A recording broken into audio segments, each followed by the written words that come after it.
Assalamu alaikum. My name is Dr. Abdul Hamid Mughal and welcome to my YouTube channel Doctor's Lounge with AHM.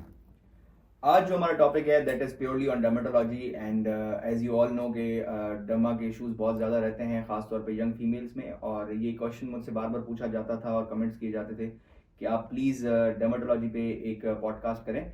तो आज मैंने जिस guest को बुलाया है वो किसी तारुफ की मोहताज नहीं है। I know very well and we have been in touch for past 5 to 6 years, and her name is Dr. Sabra Baz Khan. She is FCPS in dermatology and working as consultant dermatology and aesthetic physician. तो चलें doctor Sabra, आप please अपने आप को introduce कर लें। अस्सलाम वालेकुम। सबसे पहले तो कैसे हैं आप? ठीक हैं? अल्हम्दुलिल्लाह। अच्छा, मैं डॉक्टर साबरा बाज़ खान, हम लोग जानते हैं एक दूसरे को 4-5 साल हो गए अब हमें।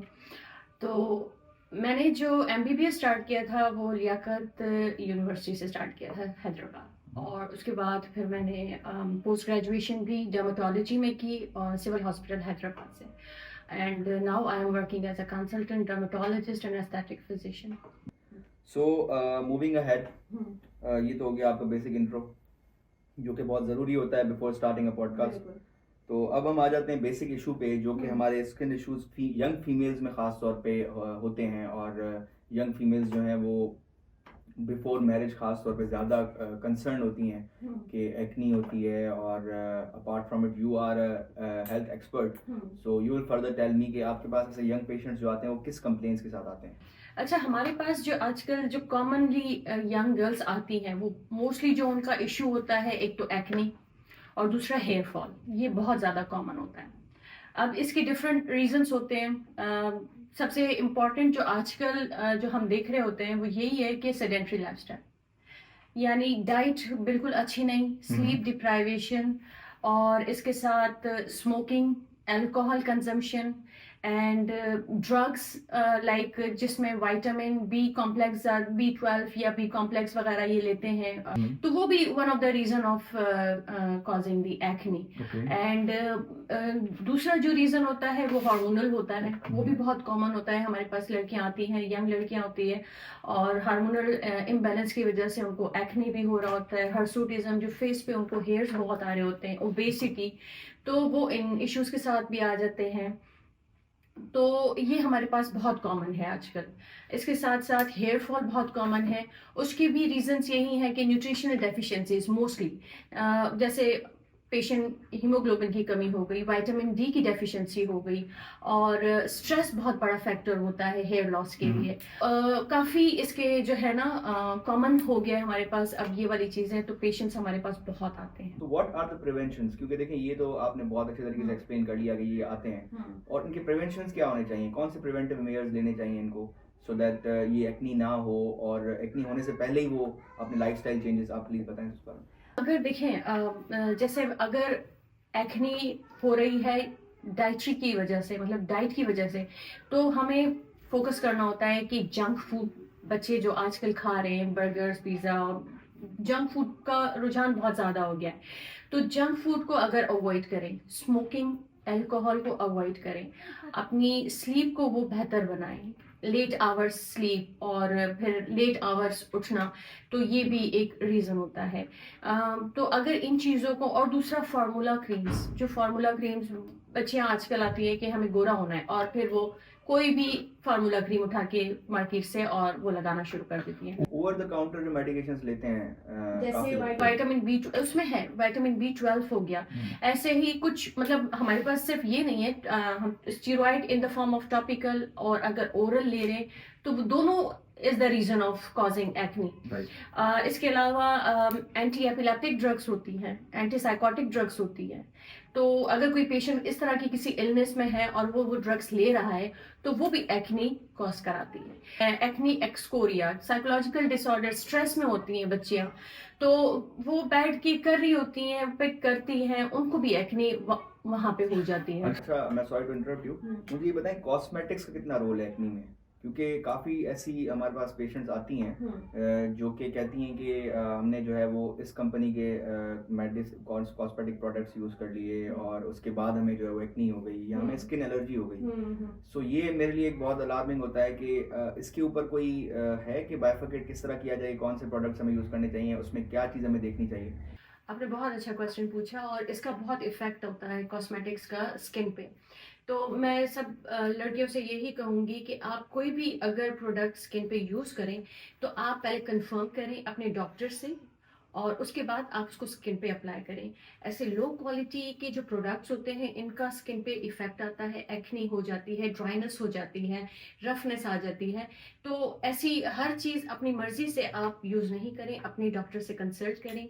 वो आपको जो प्रोडक्ट्स बताएं तो आप उस हिसाब से अपना स्किन केयर जो है वो मेंटेन कर सकते हैं। डॉक्टर साबरा, इसमें एक चीज़ और ऐड करनी चाहूँगा कि हेयर लॉस की आपने बात कही थी अभी। हेयर लॉस का प्रॉब्लम जो है वो फीमेल्स में भी है, मेल्स में भी है, एल्डर्स में भी है, यंग्स में भी है। मुझे ये बताएं कि हेयर लॉस को किस तरह रोका जाए, क्योंकि हमारी जो अभी सोसाइटी है उसमें मुख्तलिफ प्रोडक्ट्स इंट्रोड्यूस किए गए हैं और ऑपरेटिव मेयर्स भी लोग लेते हैं, सर्जिकल ट्रीटमेंट भी लेते हैं। तो क्या आप क्या सजेस्ट करेंगे? देखिए, हेयर लॉस में तो इनिशियल स्टेज में अगर हम रोकेंगे तो फिर हम उसको प्रिवेंट कर सकते हैं। उसका क्या एक नुस्खा होगा जो कि एक होम रेमेडी टाइप भी हो और मेडिसिन टाइप भी हो? दोनों मुझे आप बता दें। अच्छा देखिए, हेयर के लिए सबसे अच्छा जो हम इस वक्त पेशेंट्स को देते हैं वो है पीआरपी। अब लोग पीआरपी के सेशन लेते हैं और कहते हैं कि हमारा हेयर फॉल जो है ना वो नहीं रुका। उसकी प्राइम रीजन एड्रेस नहीं की गई है। अगर न्यूट्रिशनल डेफिशिएंसी की वजह से हेयर लॉस हो रहा है तो पीआरपी विल हेल्प, बट जब तक आप न्यूट्रिशंस नहीं देंगे, सप्लीमेंट्स नहीं देंगे, विटामिन डी को जैसे एक फॉर एग्जांपल या एनीमिया आप करेक्ट नहीं करते, आयरन नहीं करते हैं, आयरन को आप ट्रीट नहीं करते, तो फिर तो वो रीजन वहीं पे रहेगा। So we need to treat the cause. ऐसे ही जो जेनेटिक एलोपेशिया हो गया इसी तरह से, तो उसमें जब तक हम एंटी जेनेटिक ड्रग्स नहीं देंगे तब तक वो कॉज ठीक नहीं होगा। इसी तरह से स्ट्रेस एक बड़ा फैक्टर है हेयर लॉस में। जब तक आप उसको नहीं एड्रेस करेंगे हेयर लॉस नहीं ठीक होगा। स्ट्रेस से मैं एक क्वेश्चन ले लेता हूँ आपका कि मुझे ये बताएं कि स्ट्रेस जो हमारा होता है डेली बेसिस पे, आप इतने पेशेंट्स को देखती हैं, डेली बेसिस पे आप कंसल्ट करती हैं, आपको स्ट्रेस नहीं हुआ कभी? बहुत स्ट्रेस होता है ड्यूरिंग जब हम पढ़ते थे तो बहुत ज़्यादा स्ट्रेस था। अभी वर्कलोड इतना हो गया है, उसका स्ट्रेस अलग होता है। तो स्ट्रेस को रिलीज करने के लिए कुछ चीज़ें जो मैं करती हूँ, एक तो नमाज, दूसरा एक्सरसाइज। ये दो बहुत इंपॉर्टेंट चीज़ें हैं जो आपका स्ट्रेस फैक्टर को आपकी बॉडी से रिलीज करता है। तो ये दो चीज़ें अगर कोई करता है तो मेरा नहीं ख्याल के स्ट्रेसफुल रह सकता है। अच्छा, अब आ जाते हैं हम लोग एजिंग पे ना। Ageing is very big issue right now, और ये अल्टीमेटली तो सबके ऊपर एजिंग आनी है क्योंकि ये एज से रिलेटेड है। तो मुझे बताएं कि हाउ टू ओवरकम के किसी को ऐसा भी होता है कि 40, 45, 50 की एज से ही एजिंग के सिम्टम्स आना, साइंस आना शुरू हो जाती हैं, इस तरह डार्क सर्कल्स हो गए या मुख्तलिफ रीजन हो सकते हैं। मुझे बताएं कि how to deal with aging specially. अच्छा देखिए, aging is a natural process, we can not stop the aging, ठीक है। बट हम क्या कर सकते हैं, हम थोड़ा सा उस प्रोसेस को स्लो कर सकते हैं, ठीक है। तो हम जर्नल जो स्किन केयर होती है पेशेंट्स को बताते हैं, लोगों को बताते हैं कि आप ये अगर रूटीन में अपनी लाइफ में आप ये वाली चेंजेस लाएं तो उससे क्या होगा कि वो जो प्रोसेस है वो थोड़ा कम हो जाएगा। उसमें सबसे इम्पॉर्टेंट है सन ब्लॉक, सनस्क्रीन बहुत इंपॉर्टेंट है। इसके अलावा स्किन आपकी मॉइस्चराइज रहनी चाहिए। जब आप सुबह उठें तो आपकी स्किन पे मॉइस्चराइजर लाजमी होना चाहिए और सन ब्लॉक बहुत इंपॉर्टेंट चीज़ है। इसके अलावा नाइट पे विटामिन सी और रेटिनॉल वो आप यूज़ कर सकते हैं। आप ऑल्टरनेट डे पे भी रख सकते हैं या आप जो है या इनमें से कोई एक आप रख सकते हैं। इसके अलावा स्लीप आपकी बेहतर होनी चाहिए and diet and again stress factor को अगर आप जितना कम करेंगे उतना ही आपकी जो एजिंग प्रोसेस है वो नेचुरल है, that will not stop but that will slow down. आपकी डिस्कशन से मुझे एक सवाल मेरे माइंड में आया कि हमारी सोसाइटी में जो है वो काफ़ी ऐसे लोग हैं जो कि कलर फेयरनेस ना होने की वजह से डिप्रेशन का शिकार हो जाते हैं और उनको एक ट्रोल किया जाता है सोसाइटी में। हालांकि होना नहीं चाहिए बिकॉज कलर तो आपको पता है नेचुरल है, तो हमें इसमें किसी को ट्रोल नहीं करना चाहिए। लेकिन सोसाइटी में ये चीज़ एग्जिस्ट करती है जिसकी वजह एक बहुत बड़ी एग्जांपल मैं दे रहा हूँ कि हमारी फिल्म इंडस्ट्री में बहुत रिनाउंड एक्टर हैं फहद मुस्तफ़ा। उन्होंने रिसेंटली जो है वो कोई थेरेपी ली है जिसकी वजह से उनका कलर फेयर हुआ है कंपैरेटिवली पहले के। I don't know what was the reason, but इसके स्पेकुलेशंस हैं कि उन्होंने कोई इंजेक्शंस लिए हैं। मुझे बताएं कि एक तो ये बात ठीक है कि इंजेक्शन से जो है वो फ़र्क पड़ जाता है फेयरनेस में, नंबर वन। नंबर टू, वो फेयरनेस का अफेक्ट कब तक रहता है? And number three, what is the right treatment अगर कोई ये चाहता है कि उसका कलर फेयर हो तो उसको क्या करना चाहिए? अच्छा, this is very good question actually. लेकिन मैं I want support the treatments which lighten the skin. ठीक है, every skin is very beautiful. Allah ने हमें बनाया है, we have different types of skin. जो हम पाकिस्तान में लोग हैं, हम एशियंस जो है हमारी टाइप 4 में फॉल करते हैं actually. And every skin is very beautiful. ठीक है, we need a healthy skin. जितनी स्किन हेल्दी होगी वो स्किन ब्यूटीफुल होगी। दैट डजेंट मैटर कि वो कौन से स्किन कलर में फॉल करता है। तो एक तो ये चीज है। दूसरा, सन ब्लॉक बहुत इंपॉर्टेंट रोल करता है। हम जो एशियंस हैं, हमारी स्किन जो टाइप 4 स्किन है वो टैन होती है। ऐसे ही आपने देखा होगा जो बहुत फेयर स्किन होते हैं टाइप 1 टाइप 2 के, उनमें टैनिंग नहीं होती है, उनमें स्किन बर्न होती है। वो बर्न के साथ आते हैं।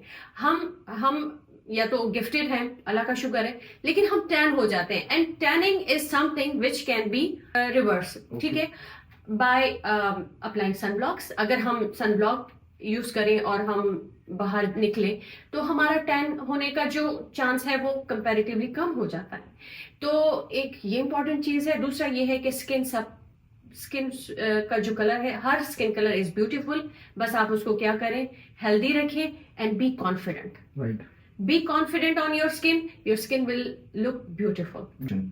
अच्छा देखिए, एक तो जेनेटिकली जो पेरेंट्स को होता है, फिर बच्चों को होता है, एक तो ये रीजन होता है। दूसरा जो हमारे पास बहुत कॉमन है, अगेन मैं कहूंगी आजकल की जो लाइफस्टाइल है, हम सोते लेट हैं और हम फिर उठते भी लेट हैं। और गैजेट्स का यूज, कंप्यूटर का यूज, ये बहुत सारी चीजें, और आई साइट का प्रॉब्लम, तो ये सारी चीजें होती हैं जो मिलके एक स्किन को जो हमारी पेरिऑर्बिटल स्किन है उसको डार्कन कर देती है। डिहाइड्रेशन भी बहुत इंपॉर्टेंट इसमें रोल प्ले करती है। तो हमें ये सारी चीजें देखनी होती हैं। तो अगर हम इनको बेहतर करें तो वी कैन इम्प्रूव। इसके अलावा इसके लिए फिर हम ट्रीटमेंट्स भी देते हैं। तो डार्क सर्कल्स के बारे में बहुत ज़्यादा क्वेश्चन राइज होता है कि डार्क सर्कल्स के लिए क्या करना चाहिए। ये तो बहुत ज़्यादा कॉमन है, और ख़ास तौर पे ज़्यादा मोबाइल फ़ोन यूज़ करने की वजह से, या फिर हमें हाइजीन मेंटेन ना करने की वजह से, बहुत सारे और भी रीजंस हो सकते हैं। तो आप मुझे बताएं कि what are the reasons of dark circles and how to get prevention. Treatment में ये हो सकता है कि हम टॉपिकल आई क्रीम्स देते हैं, जिसमें हम लाइटनिंग जो हमारे पास एजेंट्स होते हैं वो यूज होते हैं, और वो हम यूज करते हैं। पीआरपी के सेशंस हम देते हैं। कुछ लोगों को अगर पीआरपी से फिर नहीं इफेक्ट आता है तो फिर हमारे पास जो न्यू एडवांस जो ट्रीटमेंट्स आई हैं उसमें पॉलीन्यूक्लियोटाइड्स होती हैं, तो वो भी हम दे सकते हैं। Very informative session is going on, और हमें बहुत मज़ा आ रहा है आपके साथ डिस्कशन करने में। एक सवाल बहुत ज़्यादा इन है आजकल के, एस्थेटिक प्रोसीजर्स जो हैं वो सलून्स में भी हो रहे हैं। अनसर्टिफाइड लोग जो है वो एस्थेटिक प्रोसीजर्स को अपना रहे हैं और वो क्लाइंट्स को फैसिलिटेट कर रहे हैं। मुझे बताएं कि एस्थेटिक प्रोसीजर्स कौन से होते हैं, और क्या अनसर्टिफाइड लोगों को पार्टिसिपेट करना चाहिए टू फैसिलिटेट द क्लाइंट्स? का बहुत अच्छा क्वेश्चन है, और ये एक अवेयरनेस भी दूंगी मैं लोगों को कि क्या होता है कि जो अनसर्टिफाइड लोग हैं उनको नहीं पता है, ये बाकायदा स्किल्स होती हैं जो हम सीखते हैं। इसके अलावा इसको अप्लाई करने के लिए हमें प्रॉपर सिलेक्शन करनी होती है। कौन सा क्लाइंट को क्या ट्रीटमेंट की नीड है वो हम एक सर्टिफाइड डॉक्टर फिजिशियन ही बता सकता है। इसके अलावा हाइजीन का हम बड़ा ख्याल रखते हैं, क्रॉस इन्फेक्शन ना हो, ये बहुत रिस्क फैक्टर है इसमें। ठीक है, तो ये बहुत सारी चीजें होती हैं, और स्पेशली जो एस्थेटिक प्रोसीजर्स होते हैं, जैसे बुटॉक्स हो गया, फिलर्स हो गया, ये कोई अनसर्टिफाइड या फिजिशियन अगर करता है तो ये बहुत डेंजरस है। हमारी प्रेजेंटेशन क्या है, हमारा फेस, और बुटॉक्स को हम यूनिट्स में काउंट करके उसकी डाइल्यूशन करके प्रॉपर मसल पे हम इंजेक्ट करते हैं। कितना सेंटीमीटर दूर होना चाहिए एक इंजेक्शन पॉइंट को दूसरे इंजेक्शन पॉइंट से, कौन सी मसल्स पे इफेक्ट होना चाहिए, ये एक फिजिशियन डॉक्टर ही बता सकता है, ये अनसर्टिफाइड नहीं बता सकते। हमारे पास बहुत सारे लोग आते हैं इवन ड्रूप आईब्रो के साथ, ट्रोसिस के साथ आ जाते हैं, drupe angle of the mouth के साथ आ जाते हैं, सैड लुक के साथ, या बिल्कुल मास्क फेस के साथ। तो ये सारा क्या रीजन है? एक ऐसा प्रैक्टिशनर के पास वो गया है, या ऐसे अनसर्टिफाइड बंदे के पास गया है जिसको नो हाउ नहीं है। एंड रिस्क है बहुत बड़ा, ये बहुत बड़ा रिस्क है। और फिर ये चीज आप अपने साथ लेके चलेंगे जब तक कि इसका इफेक्ट खत्म नहीं हो जाए। We can not reverse it. Okay, so बहुत बहुत इंपॉर्टेंट बात आपने बताई है कि ये once we have step in तो हमारा आउट करने का चांस नहीं है, क्योंकि ये वो प्रोसीजर्स हैं जो रिवर्स नहीं हो सकते। हाँ, ये है कि टाइमली वो टॉक्सिन की हमने बात की, वो अपने टाइम के साथ खत्म हो जाएगा उसका असर, ठीक है। तो जब तक अगर किसी ने फ्रंटल लाइंस के लिए गलत जगह गलत मसल यूज किया और ड्रूपिंग ऑफ द आई हो गया या आईब्रो ड्रूप हो गई, तो 6 months तक भी 3 months to 4 months तो वो ऐसे फिर तो रिपेयर नहीं हो सकता इसका बिल्कुल भी। अगर तो हम टाइमली एक फिजिशियन टाइमली इंटरवेंशन कर पाए तो वो हम उसको थोड़ा करेक्ट कर लेंगे। अच्छा, लास्ट क्वेश्चन मैं आपसे पूछूंगा, और वो व्यूअर्स की डिमांड के ऊपर में, last question is always demand of viewers. मुझे ये बताएं कि ओज़ेम्पिक मेडिकेशन जो है वो आजकल बहुत ज़्यादा उसके बारे में सुनाई दे रहा है, आर्टिकल्स भी आ रहे हैं, बहुत ज़्यादा सोशल मीडिया पे भी ये बात सर्कुलेट हो रही है। Is it safe? ओबेसिटी में यूज कर रहे हैं। मैं इसको वेट लॉस के लिए नहीं रिकमेंड करूंगी। क्यों? इसलिए कि अगर आप ओज़ेम्पिक देते हैं तो Ozempic will suppress your apatite, ठीक है। आपकी एपेटाइट सप्रेस हो गई, आप कुछ नहीं खा रहे, तो आप कुछ जब नहीं खा रहे तो बहुत सारी डेफिशिएंसीज, न्यूट्रिशन डेफिशिएंसीज को आप फेस करते हैं, ठीक है। On the other hand if अगर आप थोड़ा सा अपनी लाइफ को सीरियस लें, आप डाइट पे अपना डाइट अच्छी रखें, आप एक्सरसाइजेस करें, आप अपनी स्लीप, आपने अपनी 8 आवर्स की स्लीप जो टाइमली हमारा सर्केडियन रिदम है उसके अकॉर्डिंग अगर आप अपनी नींद पूरी कर रहे हैं, आपकी डाइट अच्छी है, और आप जो है वो स्ट्रेस का फैक्टर कम करें, और एक्सरसाइज बहुत इंपॉर्टेंट चीज़ है एक्सरसाइज। तो ये सब चीज़ें अगर आप मिला के चलें और आपका वेट लॉस हो जाए तो that is the healthy weight loss. You don't need any medication for it. So with this we'll conclude our podcast, और बहुत अच्छा लगा आपसे डिस्कस करके, और also I request you कि प्लीज जो है वो व्यूअर्स के लिए, हमारे जो व्यूअर्स हैं स्पेशली, उनके लिए क्या मैसेज आप देना चाहेंगी? सबसे इम्पोर्टेंट चीज़ है SPF, बहुत इंपॉर्टेंट चीज़ है। जब आप सुबह उठें, आपने अपना फेस अच्छा सा एक फेस वॉश लें, आपने फेस वॉश किया, आपने अपनी स्किन को मॉइस्चराइज किया, फिर आपने सन ब्लॉक लिया, ठीक है। और बाकी जो मेजर्स मैं बताती रही हूँ, तो your skin will look healthy and you look beautiful. Thank you so much doctor Sabra, thank you. Allah हाफिज़।